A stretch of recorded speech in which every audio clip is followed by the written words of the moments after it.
Good morning, Mom.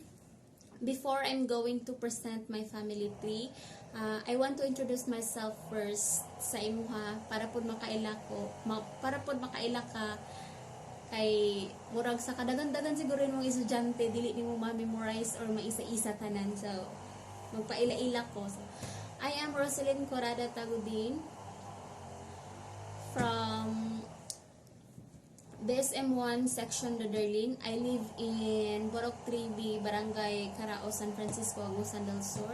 I am 21 years old and mag-share lang ko about sa ako ang life, ma'am, no? So para makabalugod ka sa akong I was supposed to be in third year college now, but it is because I got pregnant at the age of 19, so I wasn't able to continue my studying. I was enrolled in St. Francis Xavier College before. I studied Bachelor Science in Criminology, but lagi kanang nabuntis man ko, unexpected, so I had to stop. Kay ang criminology baya kay more on activities, so dili ko pwede. So nag-decide akong family nga kanang mo stop sa akong eskwela, magpadayon ako after mga anak. But after na ko panganak, dili pa kay ko kanang mentally, physically, emotionally kanang di pa jud ko ready kanang mo eskwela, kay it is because gamay pa ko ang baby o wala po'y kanang mubantay, kay syempre kinahanglan mo jud niya, kinahanglan ko niya as a mom. So nag-decide ko nga kanang dili sa ko mo eskwela. So nakaundang ko, it's almost 3 years. 3 years, and now I decided to continue my studying kay dako naman akong baby. She's now 1 year old and 4 months. So dako na gid mabiyaan na. So mo to nag-decide ko kanang mo balik kong eskwela kay gusto man pud sa ako ang pamilya. But kanang nisugot sila kanang mobalik kog eskwela, pero kanang nay mga conditions na may kuan kay lagin daghan na kay mga trust issues because I got them disappointed. I got pregnant at the very young age.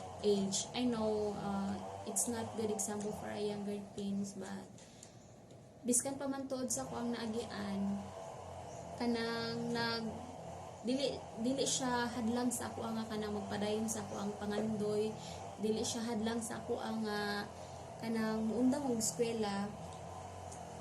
So despite sa tanan ako naagian, I choose to go back in school.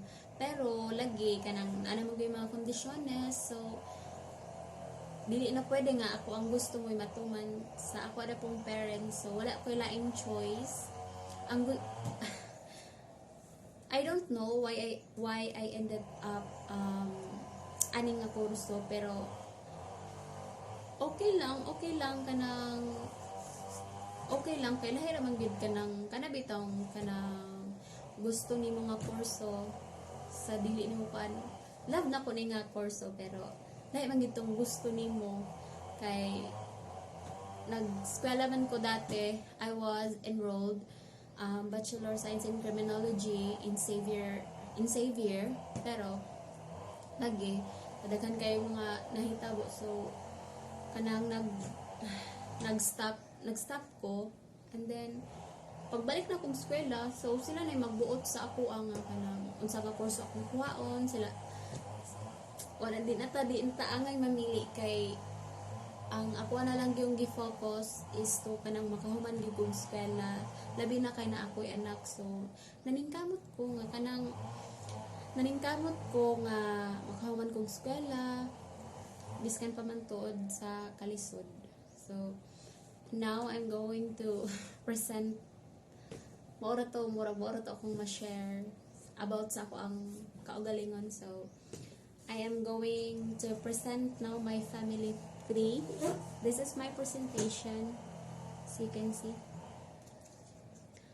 Natanggal siya. Okay na. Actually, this is my mom and my dad. Actually, wala jud ko picture ni mama. It is because she passed away when I was in elementary. I think I am just 11 years old that time. So dili pa pud kayo uso katong mga picture.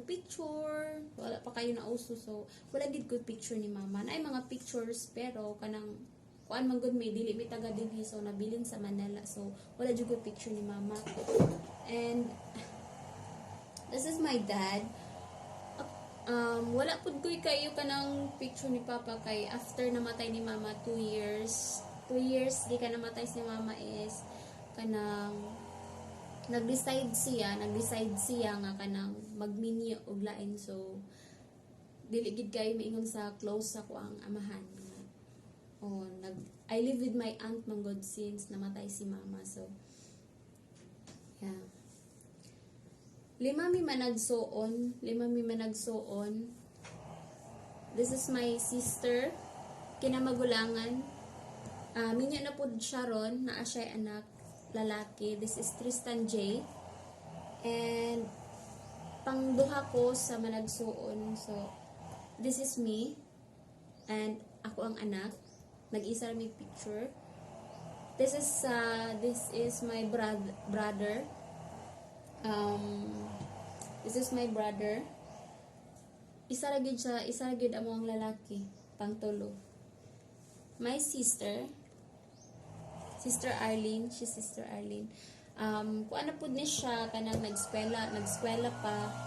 And this is our bunso. I think she's just 12 years old. So mao ra gid ni gamay ra gid mi, no. Limaw ra mi managsuon na ako'y duha ka pag umangkon. I know na ako isa pag umangkon. Ang isa is my daughter. So nadungag-dungagan na jud mi. So mao ra na yun. This mao ra na yung presentation. Thank you for listening.